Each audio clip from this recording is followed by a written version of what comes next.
ونشهد أن سيدنا محمدا عبده ورسوله أرسله بالهدى ودين الحق ليظهره على الدين كله وكفى بالله شهيدا خصوص على أفضلهم وخاتم النبيين محمد الأمين وعلى آله وصحبه أجمعين وصلى الله عليه وسلم تسليما كثيرا كثيرا أما بعد أعوذ بالله من الشيطان الرجيم بسم الله الرحمن الرحيم رب اشرح لي صدري ويسر لي أمري واحلل عقدة من لساني يفقهوا قولي۔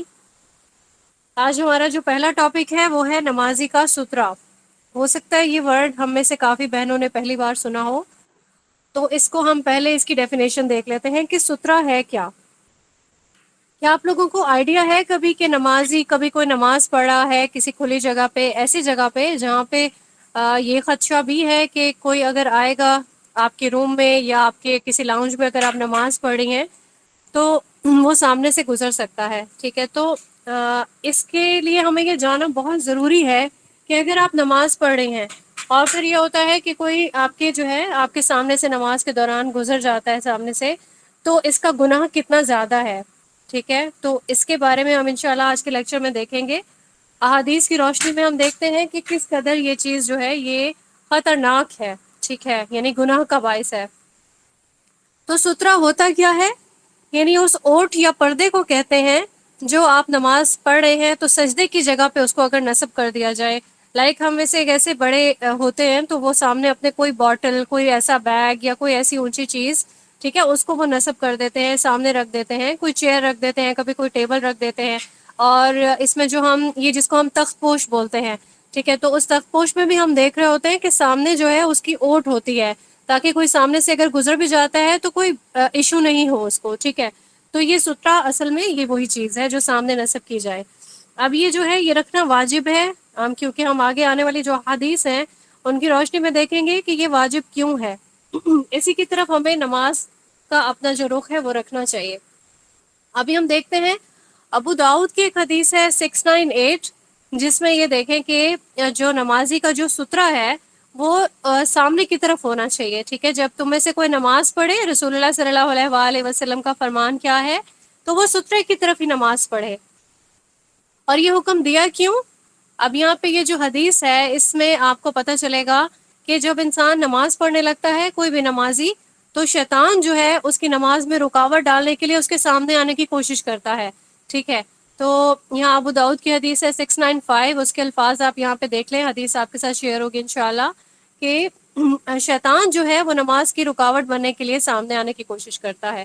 اب یہاں پہ جو ابھی بات ہو رہی تھی کیا نمازی کے سامنے سے گزرنا ممنوع ہے، تو اس کو بھی ہم حدیث کی روشنی میں دیکھ لیتے ہیں کہ رسول اللہ صلی اللہ علیہ وآلہ وسلم کا فرمان ہے کہ اگر نمازی کے آگے سے گزرنے والے کو معلوم ہو جائے کہ اس کام کا کتنا گناہ ہے تو اسے نمازی کے آگے سے گزرنے کے مقابلے میں 40 سال تک وہاں ٹھہرنا زیادہ پسند ہو، ٹھیک ہے؟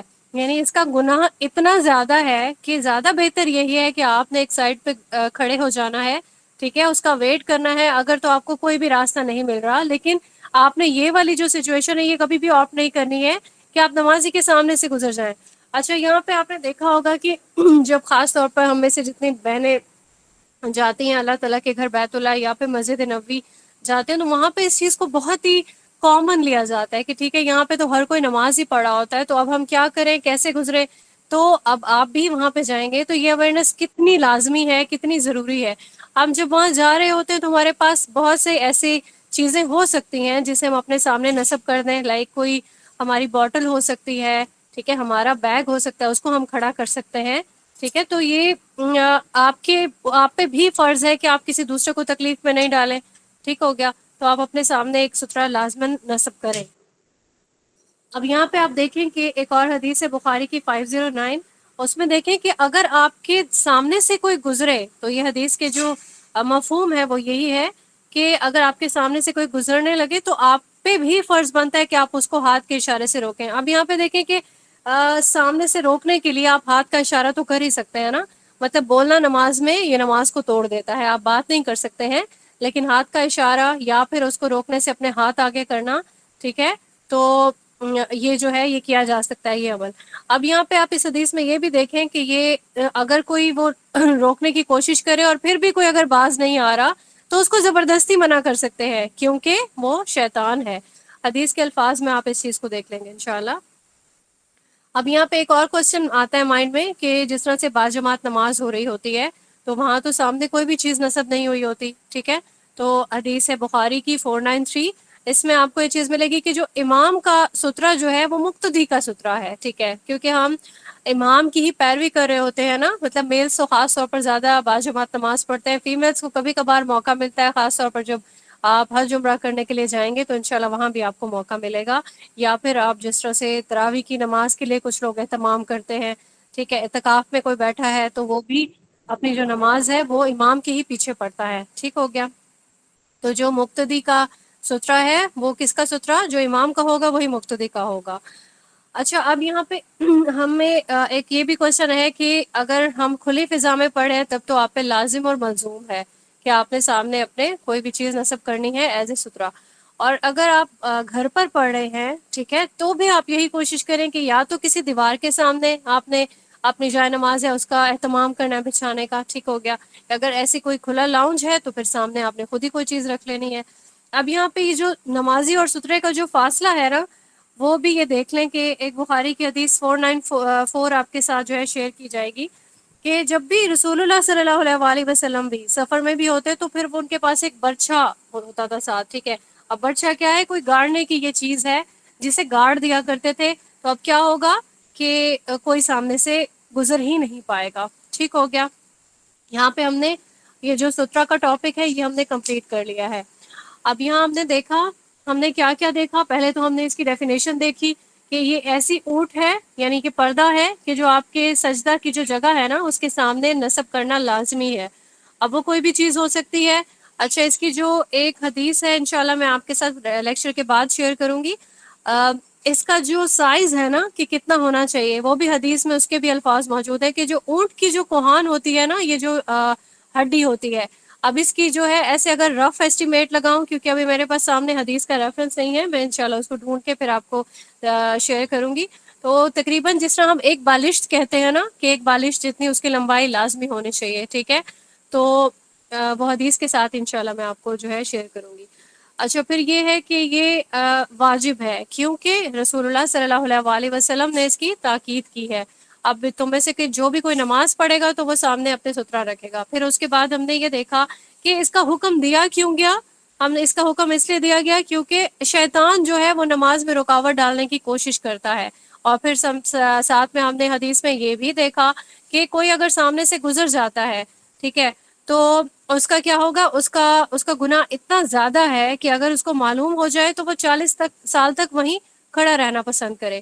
اچھا، ایک اور بھی حدیث ہے جس کے الفاظ یہی ہیں کہ اگر کسی بھی مرد کے سامنے سے عورت اور کتا گزر جائے، ٹھیک ہے، تو اس کی نماز ٹوٹ جائے گی، مطلب یہ اتنا زیادہ اس کا جو ہے گناہ زیادہ ہے، اور ایون وہ نماز بھی آپ کی جو ہے وہ ٹوٹ جائے گی۔ تو یہ دو احادیث جو ہیں کائنڈلی اگر میں شیئر نہیں کر سکوں تو مجھے یاد کرا دیجیے گا، میں لازمی انشاءاللہ شیئر کر دوں گی۔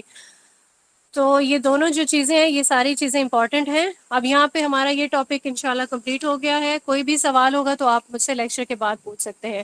پھر ہم نے آپ دوسرا جو ہمارا ٹاپک ہے وہ ہے مسواک کے بارے میں۔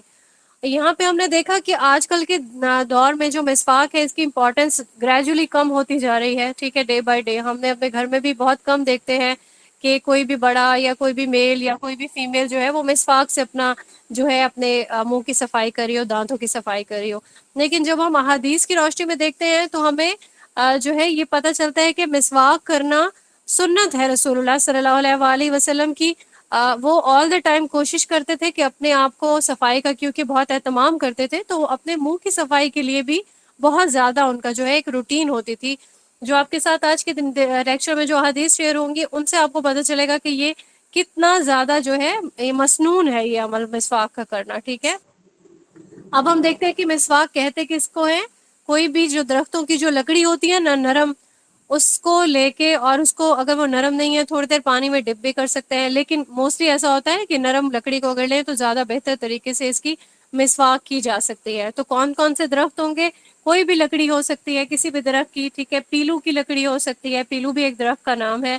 یا کوئی اگر جیسے بھی کوئی پسند کرتا ہے وہ وہی لکڑی جو ہے لے سکتا ہے اپنے مسواک کے کرنے کے لیے. ایک حدیث ہے بخاری کی 244، اس میں ہم دیکھیں کہ رسول اللہ صلی اللہ علیہ وآلہ وسلم کی سنت کہا گیا ہے مسواک کے کرنے کو.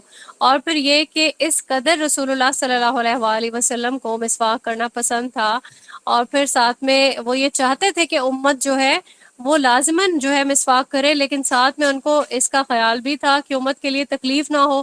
تو بخاری کی حدیث ہے 887 جس کے یہی الفاظ ہیں کہ اگر مجھے امت کی تکلیف کا خیال نہ ہوتا تو میں ہر نماز کے لیے ان کو مسواک کا حکم دے دیتا. ٹھیک ہے.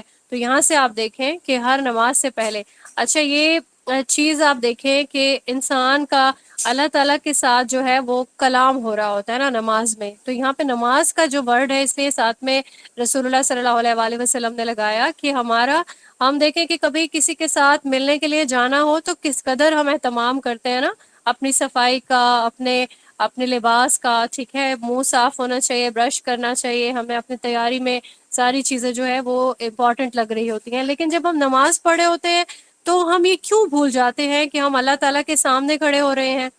ٹھیک ہے.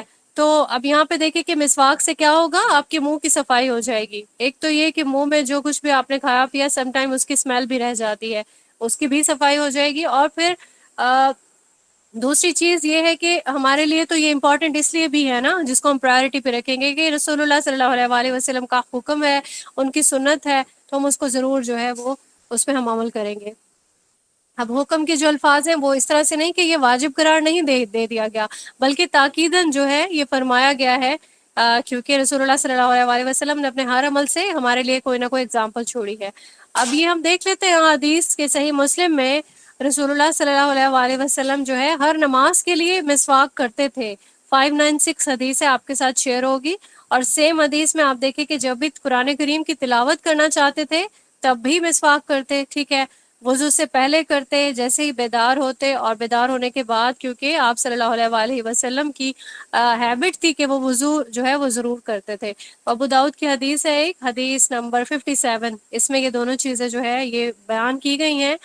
اور یہ کہ اگر آپ نے کچھ بھی کھایا ہے یا کچھ نہیں بھی کھایا تو یہ منہ کا جو ذائقہ ہے وہ بھی چینج ہو گیا تب بھی جو ہے مسواک کی جا سکتی ہے.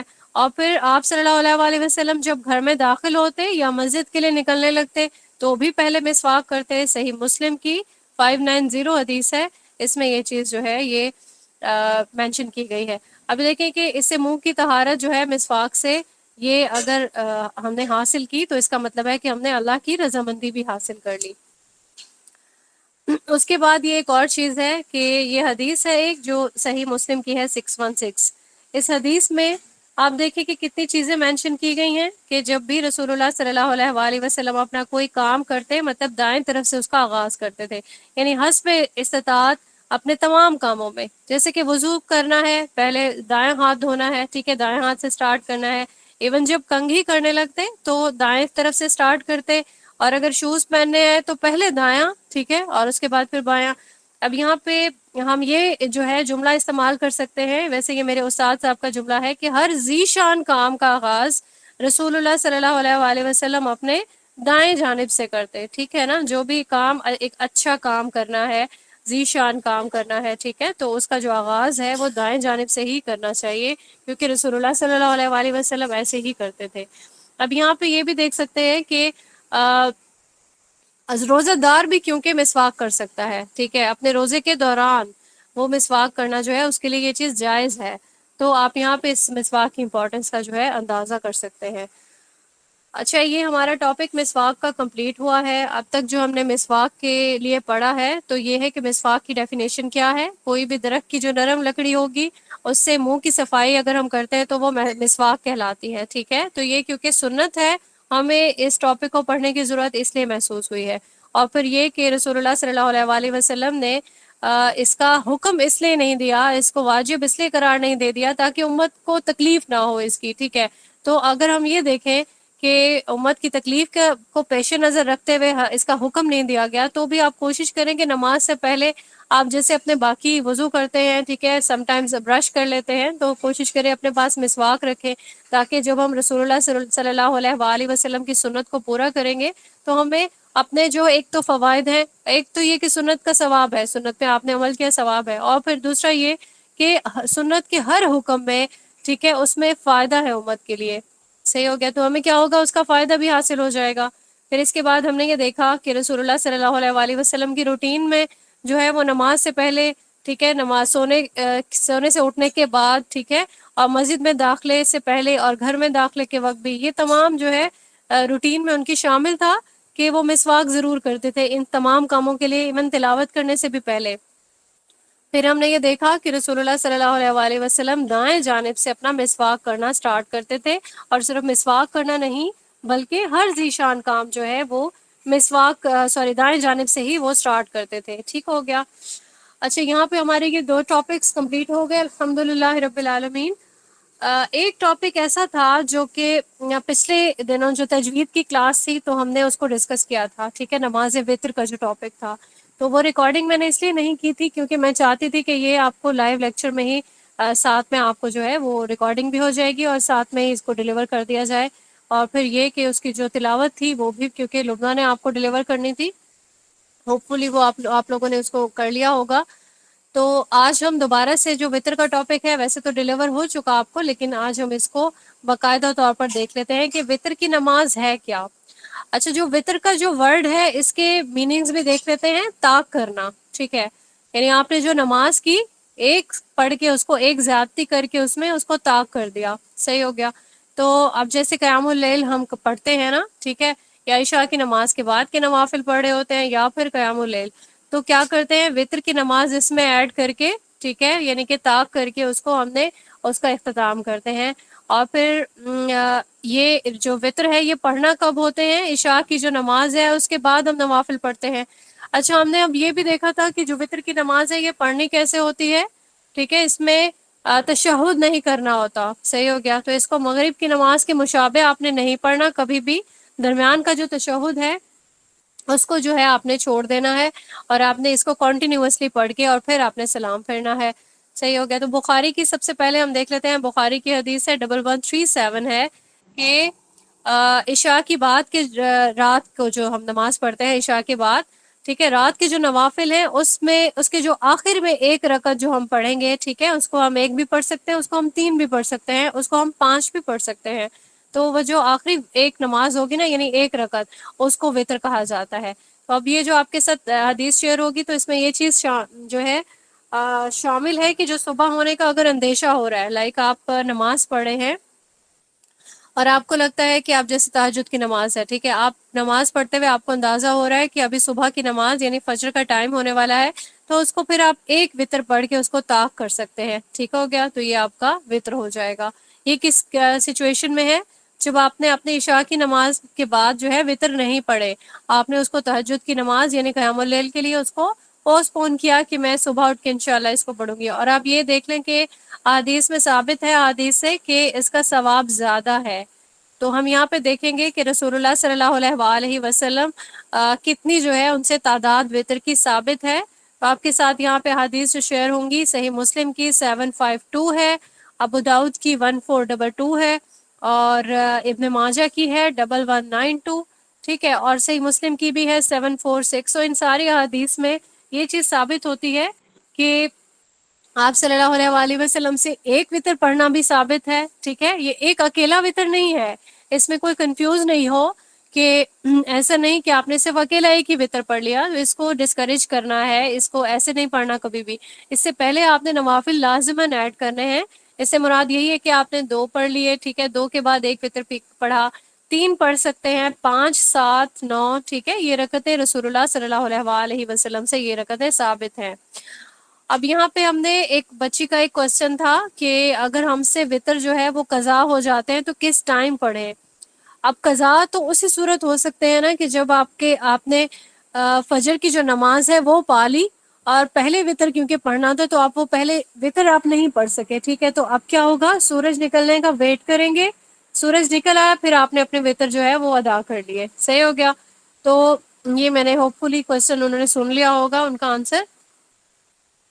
اس کے بعد ہم یہ دیکھتے ہیں کہ یہ سنت موقدہ ہے، ٹھیک ہے، یہ واجب نہیں ہے، لیکن یہ واجب نہیں ہے اس کے باوجود بھی ان کو چھوڑنا نہیں ہوتا۔ ریزن کیا ہے؟ کیونکہ رسول اللہ صلی اللہ علیہ وآلہ وسلم نے حدیث میں یہ چیز بیان کی ہے کہ اگر آپ کا وطر چھوٹ جاتا ہے تو آپ نے اس کو ادا کر لینا ہے، ٹھیک ہے۔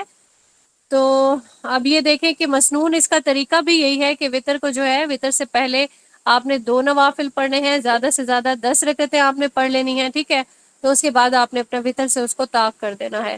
اور پھر صحیح مسلم کی حدیث ہے 1764 ہے، ٹھیک ہے، اس کو آپ دیکھیں کہ صبح ہونے سے پہلے پہلے پڑھنا ہے۔ اب صبح جو ہے یہ فجر کی بات ہو رہی ہے کہ فجر سے پہلے پہلے وطر جو ہے وہ پڑھ لینا ہے۔ اور پھر ایک اور جو امپورٹنٹ حدیث ہے یہاں سے آپ دیکھ لیتے ہیں کہ صحیح مسلم کی 1766 ہے، یہ سارا جو مسلم کا یہ چیپٹر ہے نا 17 سے سٹارٹ ہو رہا ہے، 66 کی جو نزدیک، یہ سارا چیپٹر جو ہے اس میں وطر کی ہی احادیث ہیں، کوئی خود سے بھی دیکھنا چاہے تو وہ دیکھ سکتا ہے، ٹھیک ہے، تو اپنے آپ کو عادی بنایا کریں، آپ بھی اس کا مطالعہ جو ہے لازمی کیا کریں۔ اچھا، یہاں پہ جو حدیث ہے اس میں یہ چیز بیان کی گئی ہے کہ اگر کسی کو یہ خوف ہو کہ رات کو وہ اٹھ نہیں سکے گا، ٹھیک ہے، تو میں نے پہلے بھی اس کا طریقہ بتایا کہ عشاء کی نماز آپ نے پڑھی، آپ نے اپنے جو ہے 4 رکعتیں پڑھی جو فرض ہیں آپ پہ، ٹھیک ہے، پھر اس کے بعد 2 سنت آپ نے پڑھ لی، اس کے بعد آپ نے ڈیسائیڈ کیا کہ میں اب سو جاؤں، اور صبح کے جو اوقات ہے نا، جو بہترین وقت ہے وہ، ٹھیک ہے، ویسے تو یہ سارے عشاء کے بعد سے ہی تہجد کا ٹائم سٹارٹ ہو جاتا ہے، لیکن جب بھی ہم کوئی عمل کرتے ہیں نا تو اس میں ہم بہتر سے بہترین کرنا چاہ رہے ہوتے ہیں، ٹھیک ہے، تو اگر آپ اس کو وہ ان اوقات میں، یعنی کہ وہ جو ایسا ٹائم ہے جس میں اللہ تعالیٰ کا یہ جو ہے ایک حدیث قدسی ہے نا کہ ٹھیک ہے جو بھی کوئی اگر مانگنے والا کوئی ہے تو وہ مجھ سے مانگے، ٹھیک ہے، تو وہ جو ٹائم ہے نا فجر سے پہلے والا، وہ یوں سمجھ لے کہ ایک بہترین ٹائم ہے۔ کوئی انسان اس کے لیے اگر جدوجہد کرتا ہے، کوشش کرتا ہے کہ میں رات کے ان اوقات پہ میں اٹھوں، اٹھنے کے بعد جو ہے میں اپنے یہ جو تہجد ہے اس کی نماز پڑھوں، اور وطر اس کے لیے چھوڑ دیتا ہے تاکہ اس ٹائم پہ اپنے جو بھی نماز ہے اس کو طاق کر لے، ٹھیک ہے، تو اگر تو ایسا آپ کر سکتے ہیں تو بہت اچھے ہے، لیکن اگر کبھی آپ کو یہ امید ہے کہ آپ نہیں اٹھ سکیں گے تو پھر آپ اپنے عشاء کی نماز کے بعد ہی اپنے وطر جو ہے وہ پڑھ لیتے ہیں، ٹھیک ہے۔ تو اچھا، یہاں پہ ایک یہ چیز بیان کی گئی ہے کہ صحیح مسلم کی حدیث 1766 میں کہ اگر آپ کو ایسا خدشہ ہے کہ آپ اٹھ نہیں سکیں گے تو پھر کیا ہوگا کہ آپ نے عشاء کی نماز کے بعد ہی اپنے وطر پڑھ لیے، صحیح ہو گیا۔ اچھا، پھر ایک اور حدیث ہے جو آپ کے ساتھ شیئر ہوگی انشاءاللہ، ترمذی کی ہے 465 اور ابن ماجہ کی بھی ہے 1188، کوئی بھی ایک ریفرنس آپ دیکھ سکتے ہیں کہ اگر کوئی سو جاتا ہے اور وطر نہیں پڑھ سکتا، ٹھیک ہے، یا پھر بھول جاتا ہے، تو پھر جب بھی یاد آئے گا یا نیند سے وہ اٹھے گا یا اس کو یاد آ گیا تو اس نے وہ وطر جو ہے وہ پڑھنے ہیں، تو وطر کو چھوڑنا جو ہے یہ کوئی پسندیدہ عمل نہیں ہے، ٹھیک ہو گیا۔ پھر اس کے بعد یہ ہے کہ ہم یہ دیکھتے ہیں کہ رسول اللہ صلی اللہ علیہ وآلہ وسلم اپنے وطر کی نماز میں پڑھا کیا کرتے تھے، ٹھیک ہے، تو ابن ماجہ کی حدیث ہے 1171، اس سے یہ چیز ثابت ہوتی ہے کہ پہلی رکعت میں 2 سورتیں، ٹھیک ہے، اور اس کے بعد پھر سے 2، تو یہ آپ کو اس کی ڈیٹیل مل جاتی ہے، سورہ اعلیٰ ہے، ٹھیک ہے، اس کے بعد سورہ کافرون ہے، سورہ اخلاص ہے، صحیح ہے، یہ تینوں جو ہے آپ کو ترتیب سے جو ہے اگر آپ پڑھیں تو اس کا مطلب ہے کہ آپ سنت کے مطابق آپ اپنا وطر پڑھ رہے ہیں۔ اور پھر ایک اور امپورٹنٹ چیز ہے وہ یہ ہے کہ ایک رات میں، ٹھیک ہے، ہماری جو نماز، ہمارا جو دن ہے مغرب سے سٹارٹ ہوتا ہے نا، ٹھیک ہے، تو ہم نے عشاء پڑھی، عشاء کے ساتھ اگر ہم نے وطر پڑھ لی اپنے، اس کے بعد کیا ہوگا کہ اگر آپ کی یہ قیام اللیل کے وقت جب یہ تہجد کا جو ٹائم میں ابھی بتا رہی تھی کہ جو بہترین ہے کہ آپ سو گئے، آپ سونے کے بعد آپ اٹھے تو پھر آپ نے وطر دوبارہ نہیں پڑھنا ہوگا، کیونکہ نماز کا مقصد ہمارا کیا تھا وطر کی نماز کا کہ ہم نے اس کو طاق کر دیا، صحیح ہے۔ اگر اب ہم ایک اور وطر اس میں شامل کر دیں گے تو پھر وہ طاق نہیں رہے گا نا، تو وطر کی تکرار بالکل بھی جائز نہیں ہے۔ اگر آپ نے عشاء کے وقت اپنے وطر پڑھ لیے تو پھر کیا ہوگا کہ آپ نے جب صبح کے ٹائم نماز پڑھی تو پھر آپ نے وہی 2 4 6 رکعتیں پڑھ کے ہی اس کو جو ہے وہ کلوز کر دینا ہے، وطر سے پھر آپ نے اس کو طاق نہیں کرنا، کلیئر ہو گیا۔ ترمذی کی حدیث ہے 470، آپ کو یہ چیز اس میں ملے گی انشاءاللہ۔ اچھا، پھر ایک سوال تھا ایک اسٹوڈنٹ کا کہ ہاتھ اٹھا کے پڑھنی ہے ٹھیک ہے، تو ہاتھ اٹھانا ثابت نہیں ہے. آپ نے اس کو جو قنوت وطر کی جو دعا ہے نا اس کو رکوع سے پہلے پڑھنا ہے. آپ نے اپنی روٹین کی جو سورہ پڑھی، ٹھیک ہے، تیسری رکعت میں، اور تیسری رکعت کے بعد آپ نے اپنی جو قنوت وطر کی جو دعا ہے وہ پڑھنی ہے. بخاری کی 1002 یہ حدیث ہے، یہ آپ کے ساتھ شیئر ہوگی انشاءاللہ. اب یہ جو ایک سوال تھا نا کہ ہاتھ اٹھانے والا، وہ آپ کے ساتھ میں نے روایت شیئر کی تھی، اس ٹائم میرے سامنے حدیث نہیں تھی. اب آپ دیکھیں کہ 1002 حدیث ہے نا، اس میں یہ چیز شامل ہے کہ صرف ایک ماہ تک رسول اللہ صلی اللہ علیہ وآلہ وسلم نے ہاتھ اٹھا کے قنوت نازلہ کیا تھا. ٹھیک ہے.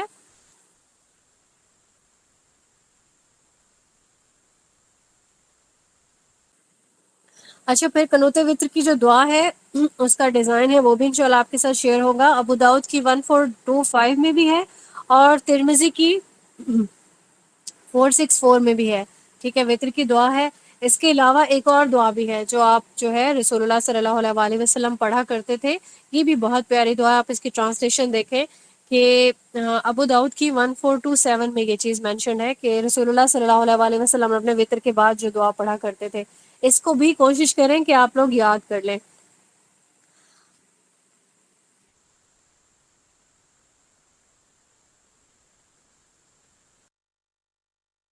اچھا، پھر ایک سوال ہوتا ہے کہ جو وطر کی نماز ہے اس کو آخری نماز جو ہے نا کہا گیا ہے. یعنی کہ رسول اللہ صلی اللہ علیہ وآلہ وسلم نے بخاری کی 998 حدیث ہے، اس میں فرمایا کہ جو وطر کی نماز ہے اس کو تمام نمازوں کے بعد پڑھا کرو. ٹھیک ہے، تو تمام جو بھی نماز آپ نے پڑھنی ہے، اس سے مراد کیا ہے، جتنی بھی رکعتیں آپ پڑھنا چاہتے ہیں، ٹھیک ہے، وہ پڑھ لی. اس کے بعد آپ نے ان کو وطر کیا. اب اس کے بعد آپ نے کوئی بھی نوافل نہیں پڑھنے. اچھا، یہاں پہ ایک اور حدیث ہے جس کو کنفیوز کرتے ہیں. اب یہ جو سوال ہے نا، یہاں پہ مسئلہ جو ہے کھڑا ہوتا ہے کہ ترمذی کا جو ایک چیپٹر ہے نا اس میں انہوں نے اپنے باب باندھا ہے اور اس میں ایکسپلینیشن میں یہ چیز لکھی بھی ہے. انشاءاللہ وہ بھی آپ کے ساتھ میں شیئر کی ہوئی ہے، تو آپ کے ساتھ یہ شیئر کر دیں گے سپروائزرز انشاءاللہ، کہ رسول اللہ صلی اللہ علیہ وآلہ وسلم اپنی جو وطر کی نماز کے بعد بھی نوافل جو ہے یا رکعتیں جو ہے وہ ادا کر لیا کرتے تھے. تو یہاں پہ اس کا جو بیان ہے نا اس میں ترمذی کا جو چیپٹر ہے اس میں یہ دیا گیا ہے کہ یہ رسول اللہ صلی اللہ علیہ وآلہ وسلم کا جو ہے ان کا اپنا ایک عمل تھا. ٹھیک ہے، یعنی کہ کچھ ایسے عمل ہیں کہ جن کو ہم نبوی عمل کہتے ہیں نا، ٹھیک ہے، تو وہ امت کے لیے نہیں ہوتے ہیں. تو اب یہاں پہ آپ دیکھ لیں کہ یہی وجہ ہے کہ علماء کا اس میں اختلاف پایا گیا ہے کہ انہوں نے باقی جو امت کے جو باقی لوگ ہیں ان کو یہ چیز بتائی ہے کہ آپ نے نوافل نہیں پڑھنے، تو یہ رسول اللہ صلی اللہ علیہ وآلہ وسلم کا اپنا عمل تھا. ٹھیک ہے، تو یہ دونوں احادیث میں نے آپ کے سامنے رکھ لی ہیں. تو کوشش یہی کریں کہ آپ نے جو وطر کی جو آپ کی نماز ہے نا اس کو آخری نماز بنانا ہے. بعد میں کوئی نوافل آپ اس کو پڑھ لیتے ہیں، لائک آپ نے وطر پہلے پڑھ لیے تو آپ بعد کے نوافل آپ پڑھ سکتے ہیں. آپ رات کو کسی بھی ٹائم اٹھے آپ نے پڑھ لیا، ٹھیک ہو گیا. تو یہ دونوں احادیث آپ کے ساتھ اسی لیے شیئر کر دی گئی ہیں. اچھا، یہاں پہ ہمارا جو ہے لیکچر کمپلیٹ ہوتا ہے. وطر کا جو چیپٹر ہم نے پڑھا اس میں ہم نے دیکھا کہ وطر ہم کیوں پڑھتے ہیں، تاکہ ہم اپنی جو نماز ہے اس کو طاق کر دیں. ٹھیک ہے، ایک چیز ہم نے یہ پڑھی. اور اس کے بعد ہم نے دیکھا کہ وطر کی جو تعداد ہے رسول اللہ صلی اللہ علیہ وآلہ وسلم سے ثابت کتنی ہے، صحیح ہے، وہ بھی ہم نے دیکھ لی کہ ایک بھی پڑھی جا سکتی ہے، 3، 5، 7، 9. ٹھیک ہو گیا. اور پھر یہ کہ وطر کا حکم ہم نے دیکھا یہ ہے سنت موقدہ، لیکن پھر بھی کیونکہ احادیث سے ثابت ہے کہ آپ اس کو قضا نہیں کر سکتے. ٹھیک ہے، تو آپ جب قضا ہو گئی، آپ کو بھول گئی یا آپ سو گئی، تو اس کو آپ نے قضا پڑھ لینی ہے، بعد میں پورا کر لینا ہے. ٹھیک ہو گیا، یہ چیز ہم نے یہاں پہ ہمارا کلیئر ہو گیا. سنت کے اکارڈنگ قرات کیا کیا کر سکتے ہیں وہ بھی آپ کے ساتھ شیئر ہوئی ہے. سب سے امپورٹنٹ چیز یہی ہے کہ وطر کو ایک رات میں ایک بار پڑھنا ہے، دوسری بار اس کی تکرار نہیں کرنی ہے. ہم نے وطر میں دعا کون سی پڑھنی ہے، ایک اور دعا میں نے آپ کے ساتھ بتایا تھا کہ وہ ہم جو پڑھتے ہیں روٹین میں، اللہم انا نستعینک، یہ دعا بھی ثابت ہے حضرت عمر رضی اللہ تعالیٰ عنہ سے. ٹھیک ہے، یہ بھی پڑھ سکتے ہیں. لیکن ابھی جو حدیث ہے آپ کے ساتھ یہ حدیث شیئر ہوئی ہے، کوشش اب سے ہم نے یہی کرنی ہے کہ ہم نے اس کو بھی یاد کر لینا ہے. تو آپ بدل بدل کے بھی پڑھ سکتے ہیں. ٹھیک ہو گیا. اچھا، اس کے بعد ہم نے وطر کے بعد نوافل پڑھنے کا بھی کانسیپٹ دیکھ لیا. ٹھیک ہے، تو یہاں پہ یہ لیکچر کمپلیٹ ہوتا ہے. کسی کا بھی کوئی کویشچن ہوگا تو انشاءاللہ گروپ ابھی کلوز ہوگا تو گروپ جو ہے اوپن کیا جائے گا، آپ وہاں پہ وہ کویشچن بھی کر سکتے ہیں. ٹھیک ہے. وآخر دعوانا ان الحمد للہ رب العالمین. سبحانک اللہم وبحمدک، نشہد ان لا الہ الا انت، استغفرک واتوب الیک.